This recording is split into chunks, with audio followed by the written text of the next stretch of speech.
And those interests would be, she gave the leash a little slack, watching the dog bolt ahead, shoulders rounded in the task, a total dedication to career, whatever the career might be, so total there was no space for anything else. Which explained the appeal of green, gravelly yards, hardly the kind where children would be found playing. A friendly neighborhood, he had said. That was funny, thinking about it now. Almost a year in the townhouse, and she didn't know a single neighbor. Probably wouldn't recognize a neighbor if she bumped into one at the deli. The sum of exchanges with the neighbors amounted to occasional eye contact across identical yards, nods and muted mornings as they backed their respective cars out of upscale garages and down upscale driveways.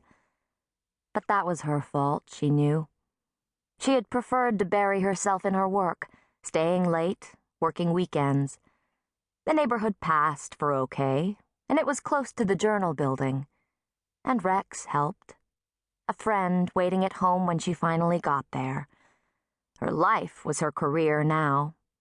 A journalist at the daily newspaper read by everyone who cared about what was going on in Denver. Even if there weren't many newspapers left on the driveways, she suspected that her neighbors probably read her byline on the internet in the mornings.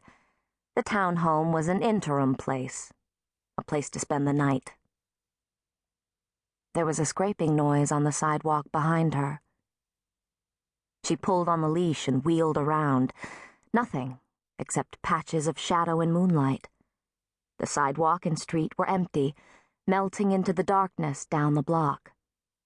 She was imagining things in the night that weren't there. Still, she felt jittery.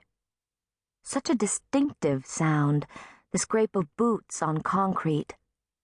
She searched the shadows again, then turned and started walking fast toward the corner ahead, giving the leash a lot of slack. Her townhome was around the corner and halfway down the block. She was 5 minutes from home. She heard the sound again. The footsteps tapped out a brisk rhythm that matched her own. Someone was following her. A jumble of thoughts clanged in her head. She felt her body tense, 1,000 electrical impulses set to fire. Rex must have sensed the tension, because he was now walking beside her. She made herself keep the same pace. Yes, that was what she must do. Not change her pace and tip him off that she knew he was there. It was a man, she was certain, the footsteps heavy and definite. She slipped her hand into her jeans pocket, pulled out her house key, and closed her fist around the metal so that the sharp point protruded between her middle fingers. She kept her head straight ahead, her eyes sweeping over the street and sidewalk and yards. Lights glowed in the upstairs windows of the townhouse at the corner. He wouldn't close on her there, grab her from behind and try to pull her into the bushes. She tried to think the way he would think. A man planning to tackle and rape her, beat her. He would wait until she walked in front of a townhouse swallowed by the night. Until then, he had to think that she thought everything was normal. She was simply out enjoying a walk with her dog. She reached the corner, turned past the thin slice of light on the sidewalk from the townhouse window, and glanced around.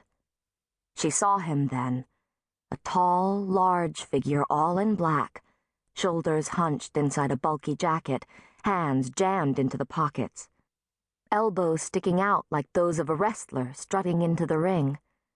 He was close, not more than 2 houses behind, backlit by the moonlight. She thought about running to the door with the lights on upstairs, then dismissed the idea.